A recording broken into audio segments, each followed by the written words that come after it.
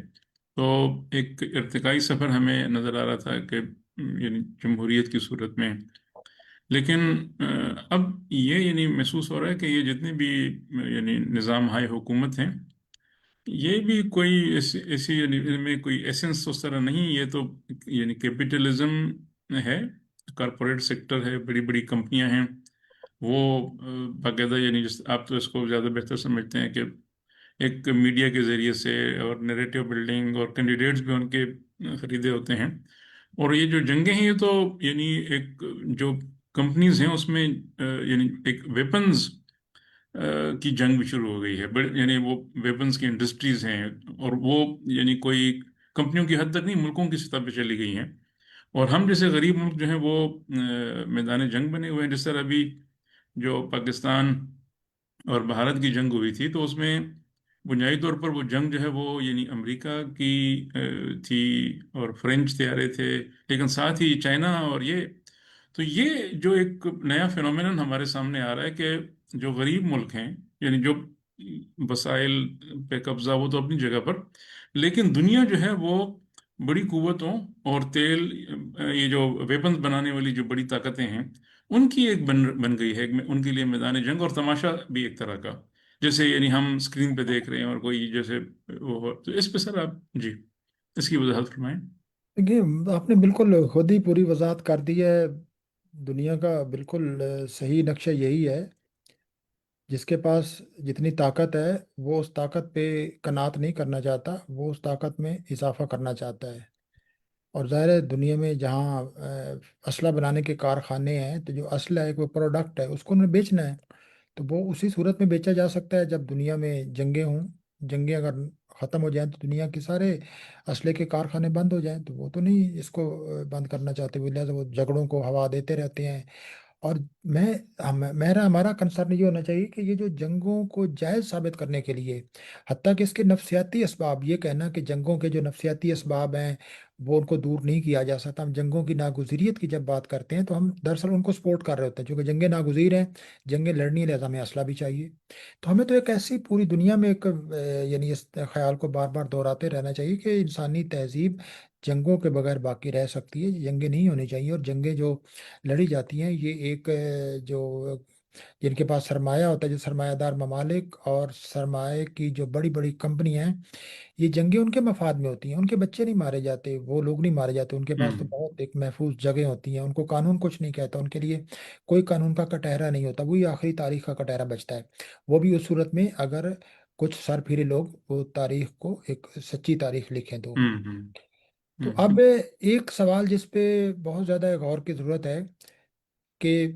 ہر جنگ میں طاقت استعمال ہوتی ہے، جنگ طاقت کا نام ہے، طاقت نظریے کی ہو، طاقت نیریٹو کی ہو، طاقت اسلحے کی ہو، طاقت کسی مطلب ملک کے بڑے ہونے کی ہو، معیشت کی طاقت ہو، کیا طاقت کو اخلاقیات کے تابع بنایا جا سکتا ہے؟ ہوں یا ہوں طاقت ہی، جو نیٹشے نے کہا تھا، نیٹشے کا خیال تھا کہ جو طاقت ہے وہ اپنی موریلٹی، اپنی جو اخلاقی اقدار ہیں وہ طاقت بناتی ہے، یعنی جو طاقتور ہوتا ہے وہ جو کچھ کرتا ہے وہ اخلاقی اقدار بن جاتی ہیں۔ ہم اس پہ سوال یہ ہمیں اٹھانا جی چاہیے، کیا ہم اخلاقی اقدار کو اولویت دینی چاہیے اور وہ جی طاقت کو پابند کریں، یا طاقت کو یہ اختیار دیے رہنا چاہیے اور اسی طرح کے ہمیں فلسفے اور اس طرح کے نظریات پھیلاتے رہنا چاہیے کہ نہیں جی جو طاقتور ہے مائٹ از رائٹ؟ تو ہمیں مائٹ از رائٹ کا کیا لغت میں یہ رہنا چاہیے، یا ہمیں کہنا چاہیے کہ نہیں مائٹ رائٹ نہیں ہوتی، رائٹ بالکل ایک اور چیز ہوتی ہے، ہمیں اسے الگ کرنا چاہیے اور رائٹ کو جی پہلے ایک دینا چاہیے؟ اور رائٹ کی جو کچھ تعریفیں ہیں، کچھ تو فلسفیانہ تعریفیں ہیں، ان پہ ہماری بحث ہو سکتی ہے، وہ ایک اس میں گرے ایریاز ہو سکتے ہیں، لیکن کچھ چیزیں تو بالکل واضح ہوتی ہیں، کلیئر ہوتی ہیں، کچھ چیزیں بالکل سفید اور سیاہ ہوتی ہیں، ان کو تو یہ کرنا چاہیے۔ جنگ سیاہ اور سفید ہے کہ جنگ کرنا بہت ہی ایک غلط بات ہے، جنگ ایک جارحیت ہے، جنگ کا کوئی جواز نہیں ہے، تو جنگوں سے بچنا چاہیے۔ تو جی کیا ہم طاقت کو اخلاقیات کا پابند بنا سکتے ہیں؟ ہوں پہلا، اور بنا سکتے ہیں تو اس کے طریقے کیا ہوتے ہیں، اور ہمیں اس پہ مسلسل گفتگو کرتے رہنا چاہیے۔ ہمارے پاس تو یہی ہوتا ہے کہ ہم اس ہوں کو سمجھاتے رہیں کہ اخلاقیات کی جو اہمیت ہے وہ طاقت سے برتر ہے۔ جی سر، آپ نے اپنی گفتگو میں یعنی ایک نقطے کی طرف اشارہ کیا، یہ جو یعنی جو انسانی تہذیب ہے، یہ تو ظاہر ہے یعنی ایک جو انسان دوستی ہے اور جو ہیومن ویلیوز ہیں ان کے ارتقاء کی ایک صورت ہے۔ اور اب یعنی جو بڑی ریاستیں بالخصوص ایون جو چھوٹی ریاستیں بھی ہیں، انہوں نے اپنے دفاع کے نام پر جو وسائل ہیں ان ملکوں کے، ان خطوں کے، اس کی ایک طرح سے پھر غیر منصفانہ تقسیم اور غیر منطقی تقسیم ہو رہی ہے۔ یعنی ہم جو انسانی فلاح کے جو سیکٹرز ہیں، مثلا یعنی لیٹ سپوز ایجوکیشن ہے، ہیلتھ ہے، وہ پس منظر میں چلے گئے ہیں۔ اگر آپ پاکستان کی بھی ایون بات کریں، ہندوستان کی، یہ جو اس طرح کے ملک ہیں، اور پوری دنیا میں ایون امریکہ میں بھی جو ان کا جو ڈیفنس بجٹ ہے وہ بہت زیادہ ہے، اور وہاں بھی یعنی حالانکہ وہ ایک بہت اچھا ملک ہے، لیکن وہاں بھی مسائل تو ہیں انسانی سطح پر، وہاں بھی بھوک بھی ہے، افلاس ہے، مسائل ہیں، ایک بڑی مزری ہے وہاں بھی۔ تو یہ ایک نہیں ہوا پچھلے یعنی اب 2-3 صدیوں کی تاریخ کو جب دنیا کی تاریخ کو جب ہم دیکھتے ہیں، انسانی تاریخ کو، تو وسائل کا ایک غیر منصفانہ اور غیر منطقی، چونکہ ڈیفنس کو اپنے دفاع کو ایک گلیمرائز کیا جاتا ہے کہ نہیں، دفاع تو اولین وہ ہے، اس کے بغیر تو ہم جی نہیں سکتے۔ تو جی سر۔ دیکھیں، آپ نے خود ہی وضاحت کر دی ہے، مطلب ملک کے تقریباً ہر ملک کے سوائے چند ایک کوئی ویلفیئر اسٹیٹس ہوں گی جن کے ہوں ہاں کوئی بڑی فوج نہیں ہے، سب سے زیادہ وسائل ہی نہیں، سب سے زیادہ ذہنی وسائل بھی، سب سے زیادہ ہوں ذہانت بھی وہیں استعمال ہوتی ہے۔ مطلب جیسے میں نے پہلے کہا کہ یہ کچھ چیزیں جنگوں کے دوران ایجاد کی گئی، تو ایجاد کس نے کی؟ دنیا کے جو ذہین اور ہوں بہترین لوگ تھے وہی، ان کی مدد لی گئی نا، تو وہ ان کا استعمال کرتی ہے ذہنی انسانی ہیومن ریسورسز کا اور نیچرل ریسورسز کا سب سے زیادہ۔ مجھے لگتا ہے کہ یہ جو خطرات ہوتے ہیں یہ حقیقی خطرات کم ہوتے ہیں، یہ خطرات اس جو حکمران اشرافیہ ہوتے ہیں وہ اس کو ہوتے ہیں، ہوں وہ ہوں اپنے ہوں اقتدار کو قائم رکھنے کے لیے اور اپنے جو معاشی مفادات ہوتے ہیں ان کے لیے بہت سی چیزوں کو بہت سے خطرات بنا کر پیش کرتی ہے، کیونکہ وہ خطرے کا مسلسل احساس دلائے گی تو وہ جی لوگوں کو قائم کر، کیونکہ ہر جنگ کو ایک کویشچن درپیش ہوتا ہے جس کو ہم لیجیٹیمیسی کا کویشچن کہتے ہیں، بالکل۔ یعنی ہر جنگ کو اس کے جائز ہونے کا ایک سوال درپیش ہوتا ہے۔ جی جی تو وہ اسی طرح اگر آپ نے اسلحے کے ڈھیر لگانے ہیں اور اتنے زیادہ اسلحہ بنانا ہے اور اتنی قوت صرف کرنی ہے، اتنے وسائل صرف کرنے، تو آپ کو ایک جواز تو چاہیے نا، تو وہ جی جواز ہوتا ہے آپ کا دشمن۔ تو مجھے لگتا ہے کہ جتنے جو دشمن بنائے جاتے ہیں وہ دشمن انوینٹ زیادہ کیے جاتے ہیں، دشمن اتنے ہوتے نہیں ہیں، اور وہ جی دشمن انوینٹ وہی کرتے ہیں۔ جی، وہ جو آپ نے دیکھیں، کتاب کا بھی ریفرنس دیا، جی ہاں جی، مینشن آف دیکھیں، اینیمیز۔ جی جی جی، دیکھیں دو ملک ہیں نا، اب دو ملکوں کے درمیان بہت سی چیزیں جو اب فرض کیا ہے، دو ملکوں کے درمیان ایک لائن ہے جو سرحد کی لائن ہے، یہ دونوں کی، اب دیکھیے اصل مسئلہ اس لائن کی انٹرپریٹیشن کا ہے. آپ کہتے ہیں کہ یہ لائن ڈیوائڈ کرتی ہے، ایک انٹرپریٹیشن یہ ہے. دوسرا یہ کہ یہ لائن دونوں میں مشترک ہے، دونوں میں کامن ہے. ایک اشتراک ہے جی. ہاں، اگر آپ اشتراک پہ توجہ دیں گے تو آپ کہیں گے صرف لائن ہی مشترک نہیں ہے، ہمارے درمیان انسانیت مشترک ہے، ہمارے درمیان زبان مشترک ہو سکتی ہے، ہمارے درمیان کلچر مشترک ہو سکتا ہے، اور there are so many things جو جی ہم کہہ سکتے ہیں کہ وی آل شیئر، کہ ہم تمام مشترک ہیں. تو اگر آپ اشتراکات کی طرف جائیں گے تو آپ کے اندر وہ ساری چیزیں پیدا ہوں گی کہ ہم وہ کون سا معاشی اشتراک کون سا کر سکتے ہیں، سیاسی اشتراک کون سا کر سکتے ہیں، کلچر میں اشتراک کون سا کرتے ہیں. پھر مسابقت نہیں ہوگی. آپ کہیں گے ہم ایک ایسا جینے کا طریقہ اختیار کر سکتے ہیں جس میں ہم ایک انٹر ڈیپینڈنس، ایک دوسرے پر جی ڈیپینڈ کرتے ہوئے جیے، ہمیں جو فائدہ ہو آپ کو بھی فائدہ ہو.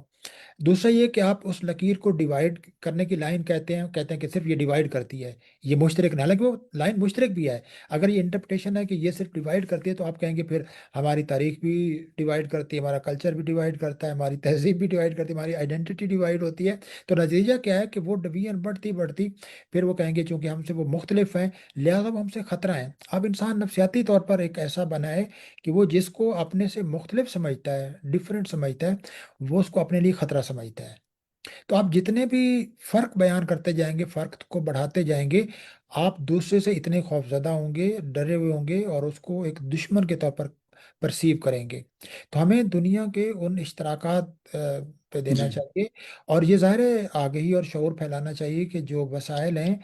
وہ انسانی ترقی پہ زیادہ ہونے چاہیے، انسانی ہوں ایجوکیشن پہ زیادہ ہونے چاہیے، جی انسانی معاشی حالت پہ، انسانی صحت کے حوالے سے ہونے چاہیے. اور وہ تمام انسانوں کو ملنے، ایک زمین پر رہنے والے تمام انسان جو ہے وہ یہ حق رکھتے ہیں کہ ان تک یہ وسائل یکساں نہ، کہ ایک جو ایک چھوٹی سی ایک ایلیٹ ہے وہ وہاں تک مرتکز ہو جائے وہاں تک. اور ہم دیکھتے ہیں کہ لیکن وہ اسی ایلیٹ تک محدود ہیں، اور وہی سارے فیصلے کرتی ہے اس ملک کی تقدیر کے، وہی ہمیں ہمیں بتاتی ہے کہ آپ کے دشمن کیا ہیں، اور ہمیں کہتی ہے کہ آپ اس دشمن کے خلاف کھڑے ہو جائیں. ہم ہوں سے مراد دنیا کے تمام جو عام انسان ہیں ان کے بارے میں جی بات کر رہا ہوں، ان کو بتایا جی جاتا ہے. تو ہم اپنے اندر ان دشمنی کے جذبات پیدا کر لیتے ہیں، اور نتیجہ وہی ہے جو اب سب کے جی سامنے ہے. جی. سر آپ نے اپنی گفتگو میں اشوک اعظم کا ذکر کیا، اور آپ نے فرمایا کہ انہوں نے جنگیں لڑیں اور جنگوں میں فاتح کے طور پہ وہ سامنے آئے، لیکن انہوں نے پھر یعنی جنگوں کی جو مزریز ہے اس سے یعنی یہ سبق سیکھا کہ یہ جنگیں نہیں ہونی چاہیے. یعنی فتح کے احساس کی بجائے یعنی ایک احساس ندامت، اور یعنی وہ ان کے ہاں. تو اس تناظر میں میرے ذہن میں یہ یعنی سوال آ رہا تھا کہ انہوں نے ایک کوشش کی، اور ظاہر ہے جو آج ہماری گفتگو ہے وہ بھی اسی تناظر میں اس کو دیکھا جا سکتا ہے کہ یعنی ایک افہام و تفہیم کی اور امن کی. تو میں یعنی محسوس کر رہا تھا کہ جس طرح آپ نے یورپی یونین کا بھی ذکر کیا، دیکھیے یورپی یونین نے بھی پہلی جنگ عظیم، دوسری جنگ عظیم، اور پھر یہ جو ہمارے سامنے یہ ادارہ سامنے آیا ہے یورپی یونین، جنہوں نے کرنسی اپنی ایک کر لی ہے، ان کی باؤنڈریز جو ہیں وہ سمبولک ہو چکی ہیں. تو یہ میں اس کو ظاہر ہے یعنی جو ایک ادب کا طالب علم ہوتا ہے وہ آئیڈیالزم کا شکار بھی ہوتا ہے. میں اس کو پاک بھارت تعلقات کے تناظر میں بھی دیکھنا چاہ رہا ہوں کہ ہم کیوں نہیں یعنی اس طرح کی کوئی صورت بنا سکتے ہیں. ہمارے پاس جنگیں یعنی ان کو کریٹ کرنے کے جواز کیوں ہر وقت موجود ہوتے ہیں دونوں طرف. اس پہ سر تھوڑی سی آپ روشنی ڈالیے. جی. دیکھیں آپ نے جو اہنسا کا جو نظریہ ہے گاندھی جی کا، پھر نیلسن منڈیلا کا، تو یہ اس طرح کی عظیم شخصیات گزری ہیں جو جی امن کی، دوستی کی، انسان دوستی کی بات یعنی انہوں نے کی ہے. اور یہ جو آج ہماری گفتگو ہے خصوصاً ایک طالب علم کی حیثیت سے میں آپ کی جو چیزوں کو دیکھتا ہوں، تو آپ نے بھی ہمیشہ امن کی بات کی ہے، اور یہ آج کی جو ہماری نشست ہے یہ بھی اسی تناظر میں ایک کوشش جی ہے. جی جی سر. دیکھیں یہ تو میرا خیال ہے بالآخر مطلب ہم دو ملک ہیں، دو انڈیپینڈنٹ ملک ہیں، اور ہم پڑوسی ہیں. اور ظاہر ہے ایک وقت لازماً آئے گا جب یہ بالآخر دونوں ملک اس حقیقت کا ادراک کر لیں گے کہ وہ پڑوسی ہیں اور انہیں اچھے پڑوسی کی طرح رہنا چاہیے. ان کے درمیان بے شک مذہب کا فرق ہے، بہت سی چیزوں کا فرق ہے، لیکن بہت سی چیزیں ان کے درمیان مشترک بھی ہیں، اور ان کے ماضی میں بہت کچھ مشترک ہے. ہندوستان کے ماضی میں ایک مسلمانوں کا ایک بہت ایک سنہرا تقریباً 1000 سال کا ہے، اور ہم جس سرزمین پہ موجود ہیں، یہاں ہڑپا، موہنجودڑو، گندھارا کی تہذیب، اشوک اعظم یہاں کا، اور بدھ مذہب کے بہت سے یہاں اثرات، اور یہ سارے، اور وہ وہاں بھی ہیں، وہ بہت مشترک ہے. تو ہمارے درمیان جو کلچرل اشتراکات ہیں وہ بہت ہیں. ہم جو زبان بول رہے ہیں، یہ زبان یہاں کی تو نہیں ہے، یہ تو زبان وہاں جی پیدا ہوئی. یہ جی تو ایک یعنی شمالی ہندوستان کی زبان تھی جو ہم نے کی. تو یہ ہمارے درمیان بہت ایک گہرا ایک رشتہ ہے. ہمارے درمیان بہت سے یعنی آپس میں تعاون کے اور اچھے ہمسایوں کی طرح رہنے کے جو اسباب ہیں وہ بے شمار ہیں. اور پھر سب سے زیادہ اس چیز کو ریئلائز میرا خیال ہے کبھی نہ کبھی ضرور کیا جائے گا کہ اس سے لڑائی کا فائدہ کس کو ہے، اس سے کون اس کا ہوتا ہے، اور اس کا نقصان کتنا ہوتا ہے. کتنے خاندان ہیں جو وہاں رہتے ہیں، یہاں رہتے ہیں، وہ کبھی بیچارے مل نہیں سکتے. میں آج کل لفظ میں بھی ایک پارٹیشن کا کورس پڑھا رہا ہوں، تو اس میں کئی ہم افسانے پڑھتے ہیں جس میں جن کے خاندان پیچھے رہ گئے، وہ آ نہیں سکتے، وہ کس تکلیف سے گزرتے ہیں، وہ ان کا. تو وہ ایک انسانی ایک پہلو بھی ہے. تو ہمیں ظاہر ہے اس تاریخ سے آگے بڑھنا چاہیے اور ایک نئی تاریخ کا آغاز کرنا چاہیے، اور بالکل ایک اچھے پڑوسیوں کی طرح رہنے کے طریقے. اور ہمیں مطلب کسی اور کا کیوں انتظار کریں؟ ہمارے درمیان ظاہر ہے جی تنازعات ہیں، بڑے ایک سرحدی تنازعات ہیں، مطلب جو ایک کشمیر کا مسئلہ ہے. لیکن ہر مسئلے کا کوئی نہ کوئی حل تو ہوتا ہے نا. یہ تو دنیا دنیا میں تو کوئی،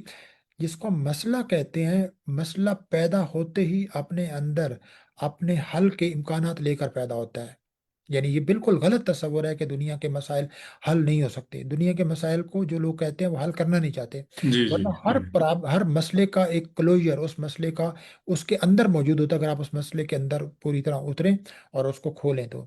تو حل تو تمام مسائل کے ہیں. لیکن سوال یہ کہ یہ دو طرفہ ایک ہونا چاہیے، اور ہمیں کسی اور کا انتظار کرنے کی بجائے کہ کوئی باہر سے کوئی آیا، دوسری طاقت ہے، اقوام متحدہ ہے، امریکہ ہے، چین ہے، فلاں فلاں ہے، تو ہمیں خود ان مسائل کو ایک بیٹھ کر، اور پہلے کوششیں بھی کی گئی ہیں اور ان میں بعض ہوں کوششیں کامیاب بھی ہوئیں. جو جی بعض دوستی بس سروس چلائی گئی، جی جی سمجھوتا ایکسپریس جو بعد میں بند کر دی گئی. میں خود ہندوستان 2014 تک جاتا ہوں، کبھی کوئی دقت نہیں ہوئی تھی، اور وہ مطلب کوئی ایسا ایک دونوں طرف ایک اچھا پیغام جاتا تھا ادیبوں کا. اور ہمارے اردو ادب کے تو سارے جو بڑے ہیں وہ وہی ہیں. مطلب ہم جب دہلی جاتے ہیں، لکھنؤ جاتے ہیں، علی گڑھ جاتے ہیں، تو ہمیں لگتا ہے کہ جیسے ہم اپنی کسی اس تہذیبی شہر میں آ گئے ہیں، اور وہ جب یہاں آتے ہیں تو ان کو ایسا لگتا ہے. تو ہمیں ظاہر ہے آج یا کل یہ ریئلائزیشن ضرور ہوگی، اور لیکن جلدی ہو جائے تو بہت اچھا ہے. اور سب سے زیادہ مطلب دنیا کے جو قومی ریاستیں ہوتی ہیں ان کا جو بنیادی کام ان کو بھی یاد کراتے رہنا چاہیے کہ وہ وہاں کے شہریوں کی جو ایک مجموعی ویل بینگ ہوتی وہ ہوتا ہے نا. ایک ریاست، میرا ریاست کے ساتھ معاہدہ کیا ہے کہ میں ریاست کا ایک شہری ہوں، تو ہوں میں ریاست کے بہت سے فرائض مجھ پر عائد ہوتے ہیں کہ میں ریاست کے تمام قوانین کی پابندی کرتا ہوں. لیکن میں ریاست سے توقع رکھتا ہوں کہ وہ میری ویل بینگ کے لیے بہت سا کام کرے. بالکل میں اگر بیمار ہوں تو مجھے صحت کی سہولت ملنی چاہیے. اگر میں بچوں کو پڑھانا چاہتا ہوں تو میرے بچوں کو اچھے تعلیمی ادارے ملیں گے. وہ بیمار ہو جائیں، میں بیمار ہو جائیں، تو اچھے اسپتال ملنے چاہیے. اور ہمیں ایک آزادی سے اپنے سفر کرنے کی ایک آزادی ہونی چاہیے. اور ایک سیکورٹی جو ہے وہ بنیادی، وہ میری گلی سے لے کر پورے پاکستان تک ہونی چاہیے. تو ہم ریاست سے ہی یہ ایک مطالبہ کر سکتے ہیں. ریاستوں کو یہ ضرور ایک ریئلائز کراتے رہنا چاہیے کہ بھائی ریاست کو چلانے والے جو اشرافیہ ہے وہ آپ اپنے لیے جہاز خریدیں، یا اپنے لیے ہوں آپ ایک 10-10 ملین کی پتنے کی بڑی مہنگی کاریں خریدیں، دوسروں کو سادگی کے دیں. تو مطلب باقی انسانوں کو بھی سمجھیں کہ وہ ایک انسانی درجے کے شہری ہیں اور ان کو سب کچھ ملنا چاہیے. سر آخری سوال، آپ جو آرٹیفیشیل انٹیلیجنس ہیں، یعنی اس کے ایک ایڈوکیٹ کے طور پہ بھی سامنے آئے ہیں ہمارے سامنے، مصنوعی ذہانت. تو ابھی یہ جو جنگیں ہو رہی ہیں اس کی ڈائنامکس تبدیل ہوئی ہیں. ابھی یہ جو اسکول پر حملہ ہوا ہے ایران میں، امریکہ نے یا جو اسرائیل نے کیا، وہ یعنی کہا جا رہا ہے، کچھ رپورٹس ایسی بھی آ رہی ہیں کہ یہ اس میں یعنی آرٹیفیشیل انٹیلیجنس کی دی ہوئی جو ان پٹ ہے اس کو بنیاد بنا کے یہ حملہ کیا گیا. اور ایک زمانے میں یہ کوئی رہا ہے ان کا، یعنی کوئی فوجی جگہ رہی ہے. تو یہ جو نئی ڈائنامکس جو بن رہی ہیں، یعنی جو ہم اس پہ ریلائی کر رہے ہیں، یعنی ہیومن ان پٹ کی بجائے یعنی آرٹیفیشیل انٹیلیجنس کی جو ان پٹ ہے، یہ یعنی کتنی خطرناک ہو سکتی ہے یعنی مستقبل میں؟ کیونکہ مستقبل میں یہ محسوس ہو رہا ہے کہ اس پہ ڈپینڈنس جو ہے ہماری بڑھتی جائے گی. جی سر. دیکھیے میں اس کا ایڈوکیٹ بالکل نہیں ہوں. میرا اگر کوئی جرم ہے تو صرف یہ کہ اس پہ جو آغاز کی چند گفتگویں تھیں وہ کی گئیں، اور پہلے دن سے میں اس کے جو خطرات ہیں اس کا ذکر کر رہا ہوں کہ آرٹیفیشیل انٹیلیجنس اگر ہمیں کچھ چیزوں میں ہمیں مدد دیتی ہے، جیسے ٹرانسلیشن میں بہت غیر معمولی مدد دیتی ہے، یا ایک ریسرچ ٹول کے طور پر کہیں استعمال ہو سکتی ہے، لیکن اس کے خطرات، سب سے بڑا خطرہ انسانی تخلیقیت کو ہے۔ ہوں میں تو اس حوالے سے اس کا بہت ایک نقاد ہوں کہ یہ ہماری تخلیقی صلاحیتوں کو بالآخر مرجھا کے رکھ دے گی، اور لوگ، ہمارے بہت سے لوگ آرٹیفیشیل انٹیلیجنس پہ انحصار کر رہے ہیں، حتیٰ تک کہ اپنی وہ فیس بک پوسٹیں اور یہ جو ہوں دھڑا دھڑ، مجھے یہ، میں تو پہلے بھی کہہ چکا ہوں، دھڑا دھڑ یہ جو ترجمے کی کتابیں آ رہی ہیں، جی اب جی جی وہ ساری کی ساری اے آئی سی ہیں، لیکن اس کا ہوں اعتراف نہیں کیا جا رہا۔ جی جی لیکن میں اس کے حق میں ہوں کہ آپ ترجمہ وہاں سے کروائیں، لیکن اس کو، اس پہ اپنا نام بطور ایڈیٹر کے دیں کہ میں اس ٹرانسلیشن کا ایڈیٹر ہوں، یہ ترجمہ اس نے کیا، ورنہ اتنی مشکل کتابیں ایک ایک دو دو مہینے میں نہیں ہو سکتی، ہمیں یہ کہنا چاہیے۔ دوسرا یہ کہ یہ کہیں کہیں ہمیں مدد دیتی ہے، لیکن جو تخلیقی سطح پر یہ انسانوں کو ذوق پہنچاتی ہے، یہ ہوں تخلیق جو ہے نا، یہ نہیں کہ میں کہہ رہا ہوں کہ انسان کے پاس تخلیق کرنے کا جو شرف ہے وہ چھین رہا ہے، وہ بھی ایک اپنی جگہ پہ ہو سکتی ہے، لیکن اس سے زیادہ یہ ہے کہ انسان کا جو تخلیقی عمل ہے، وہ انسان کے ایک ریئل جو تخلیقی ایک تجربہ ہوتا ہے بطور انسان۔ مثلا جنگ کا اگر میں جو تجربہ کر رہا ہوں، یہ جنگ کا تجربہ وہ مشین نہیں کر سکتی، وہ مشین کے ہوں پاس تو صرف ایک فیڈڈ ڈیٹا ہے نا، وہاں سے وہ ایک پیٹرن دریافت کر کے ایک جنگ پہ نظم لکھ دے گی۔ لیکن میں جب اس کے ویژول دیکھتا ہوں کہ ایک جنگ میں 250 بچے مارے جاتے ہیں، یا کسی بڑے بزرگ آدمی کو مارا جاتا ہے، یا ایک خواتین کو چیختے چلاتے ہوئے دیکھتا ہوں، تو جو میں محسوس کرتا ہوں وہ ایکسپیرینس نہیں کر سکتی۔ اور یہ میں اس پہ بھی بہت زور دیتا ہوں کہ آرٹیفیشیل انٹیلیجنس، مطلب یہ انٹیلیجنس کی بہت غیر معمولی شکل ہے، لیکن جو انسان ہے، انسان کی انٹیلیجنس، انسان کی بینگ کا محض ایک پہلو ہے۔ انسان صرف انٹیلیجنٹ بایولوجیکل باڈی نہیں ہے، انسان کے اندر انٹیلیجنس کے علاوہ شعور ہے، جی ایک ایک ضمیر ہے، صحیح اور ایموشنل غلط کا جی ایک ہے، بہت سی چیزیں، انسان کی انٹیوشن ہے، بے شمار چیزیں، امیجنیشن ہے۔ تو ذہانت صرف نہیں ہے، ذہانت میں، ذہانت ایک انسان کو پورا ڈیفائن نہیں کرتی، انسان ذہانت سے کہیں زیادہ بہت سی چیزیں ہیں، اور لیکن اس کے پاس صرف ذہانت ہے، اس کے پاس شعور نہیں ہے۔ شعور بالکل ایک اور چیز ہے۔ شعور کی میں ڈیفینیشن ایک طرف دیکھ رہا تھا، شعور ایک ایسی روشنی کی طرح ہے جو آپ کی ہتھیلی پہ پڑتی ہے، وہ ہتھیلی کے اندر نہیں ہے، ہتھیلی پر پڑنے والی روشنی ہے، وہ سبحان ہتھیلی اللہ کا حصہ نہیں ہے۔ تو شعور ہمارے پاس ہے، اور یہ بہت بڑی چیز کا ہمیں اس آرٹیفیشل انٹیلیجنس پہ رہتے ہوئے یہ کرنا چاہیے۔ لیکن دوسری طرف یہ کہ اس پہ اتنی زیادہ انویسٹمنٹ ہوئی ہے، اور اس کو اتنا زیادہ ایک مہلک بنا دیا گیا ہے، اور اس خطرات کا ذکر کرنا بہت ضروری ہے، اور یہ پہلے دن سے خطرہ تھا کہ جس دن آرٹیفیشل انٹیلیجنس ملٹری کے پاس آئے گی، اور ملٹری یوز کرے گی، ملٹری ڈرون میں یوز کرے گی، ملٹری اپنے اس کو ہتھیاروں میں استعمال کرے گی، اور اس کو چونکہ ڈیسیژن پاور دے دی گئی ہے، تو اس کا آرٹیفیشل انٹیلیجنس کا جو فیصلہ ہوتا ہے، وہ اس کے پاس جو ڈیٹا محفوظ ہے اس کی بنیاد پر ہوتا ہے۔ لیکن جبکہ انسان کے لیے جو فیصلہ ہوتا ہے وہ صحیح اور غلط پر ہوتا ہے، یا ہمدردی اور اس کی بنیاد پر ہوتا ہے۔ تو وہ یہ جو جنگ میں انٹیلیجنس کا استعمال ہے، آرٹیفیشل انٹیلیجنس کا، یہ جنگ کو اتنا زیادہ یہ مہلک بنانے جا رہا ہے، اور جی یہ بالکل ایک ہمیں اس ایک دنیا کے خاتمے کی طرف لے جا سکتا ہے۔ تو اس لیے میں تو یہ کہوں گا کہ یہ بہت ہی ایک غلط ایک استعمال ہے آرٹیفیشل انٹیلیجنس کا۔ اب اس سے کیا ہوگا؟ پوری دنیا میں ایک نئی دوڑ شروع جی ہوگی، جس ایک سے ریس پہلے ہوں نیوکلیر جو ریس شروع ہوئی تھی نیوکلیر بم بنانے کی،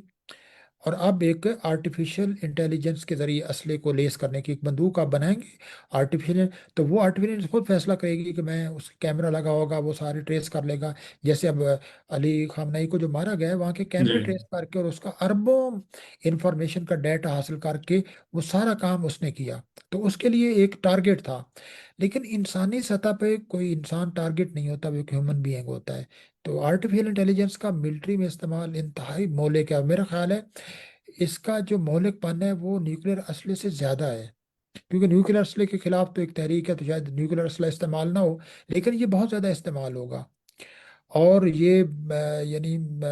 اور یہ اس سے بڑی بڑی غلطیاں بھی ہو سکتی ہیں۔ تو لہٰذا میں اس کا ایڈوکیٹ نہیں ہوں، میں تو ان کے ان پہلوؤں کا بہت سخت کہوں گا کہ اس پہ تنقید کرتا ہوں کہ خدا کے لیے کوئی ایسا طریقہ ہو کہ یہ آرٹیفیشل انٹیلیجنس کا استعمال،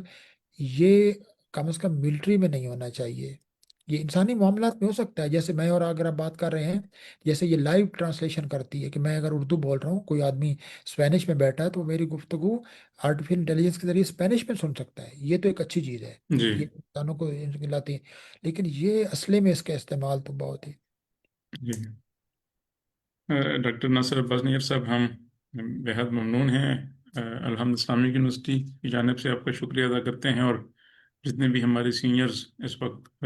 آپ کی گفتگو سماعت فرما رہے تھے، اسٹوڈنٹس پاکستان سے باہر، ان سب کی جانب سے میں آپ کی قیمتی وقت کے لیے بےحد ممنون ہوں۔ انشاءاللہ ظاہر ہے یہ بہت وسیع موضوع ہے اور اس کے بہت سارے پہلو ہیں۔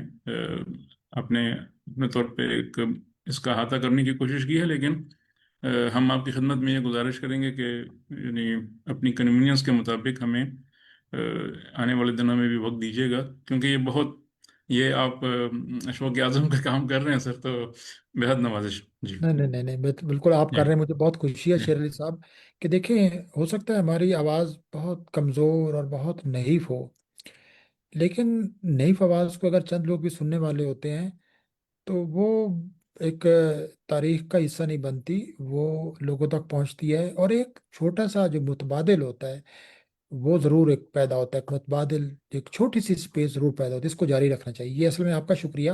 میں تو بیٹھ کے کبھی خود نہ کرتا بات، میں تو وہ اپنا جنگ کا روز نامچہ لکھتا رہتا، وہ جب پتہ نہیں کبھی چھپے گا کہ نہیں، چونکہ اس میں کچھ کئی باتیں ایسی ہوں گی، لیکن آپ نے کیا، آپ کا شکریہ، اور آپ کی یونیورسٹی کا شکریہ، اور آپ بہت کر رہے ہیں، لیکن اپنی صحت کا ضرور خیال رکھیے، آپ بہت ہیکٹک کام کرتے ہیں، تو اب ہم چاہتے ہیں کہ صرف آپ جوان اور خوش اور مسکراتے آپ کو دیکھیں اور کام کرتے ہوئے دیکھیں۔ Thank you so much, thank you so much, انشاءاللہ ملاقات ہوتی ہے۔ جی جی جی، اللہ حافظ۔ اللہ حافظ۔